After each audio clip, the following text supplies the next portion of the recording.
I-level up naman natin ang Pansit Canton mga parikoy. Hindi to basta-basta Pansit Canton. Solid ang sahog nito mga parikoy. Nilagyan natin ng palakato mga parikoy. Subukan nyo, napakasarap. Panoorin ang buong video, paano natin to inuluto. Nyamanakin sakin! Meron tayo ditong isang big Pansit Canton mga parikoy. At meron din tayo ditong nahuling palaka mga parikoy. So sinamantala natin yan mga parikoy na malaka, na mingwit. So nagtyaga mga parikoy. So hindi tayo nakarami, okay na yan mga parikoy. Hindi rin pala basta-basta mamingwit ng palaka mga parikoy, kailangan magaling karismayang nakawala pa mga parikoy. At syempre, paminsan-minsan siniswerte. Nakakasapo naman mga parikoy. Yun no, nakakuha na tayo ng isang mga parikoy. Yan no, pakita mo parikoy.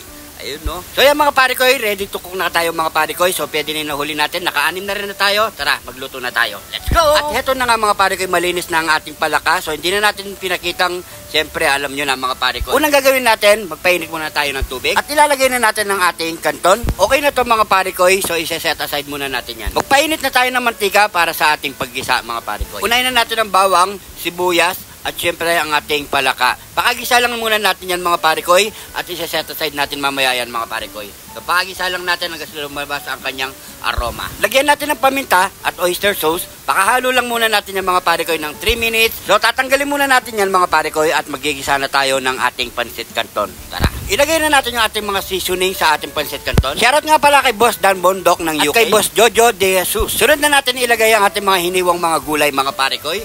Yan. So, halo-haloy lang muna natin yan mga parikoy. Shoutout nga pala kay Ma'am Lisa Estrada ng US mga parikoy at kay Madam Helen Orihashi mga parikoy ng Japan. At ilagay na natin yung ating noodles mga parikoy. Yan. So, pakahalo-halo lang muna natin yung mga parikoy. Hanggat sa mag-evaporate ang lasang nilagay natin mga parikoy. Nyamanakin sakin! Shoutout po sa mga magigiting nating OFW natin dyan. Lagi po tayo mag-iingat mga parikoy. Okay na to mga parikoy. So, ready to plating na tayo. Nyamanakin sakin! Heto na ang niluto nating Pansit Canton with palaka mga parikoy. So, syempre, bago tayo magmukbang, pray muna tayo.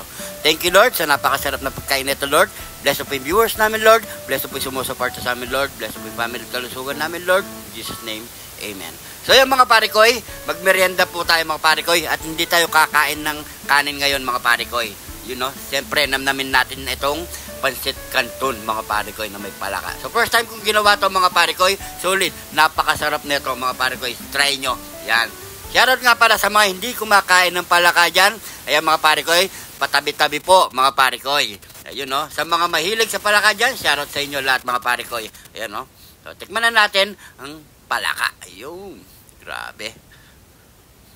Nasa 2 piraso lang nahuli nating palakang malaki mga parikoy.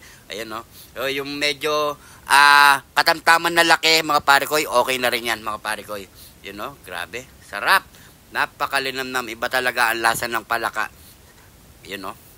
Ayan po tayo mga parikoy. Tapos, sasabayan mo pa ng malamig na soft drinks mga parikoy. Yun no.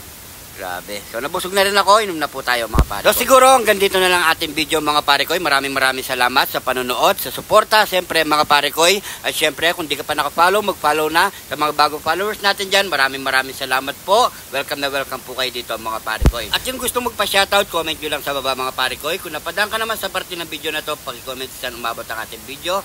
God bless po.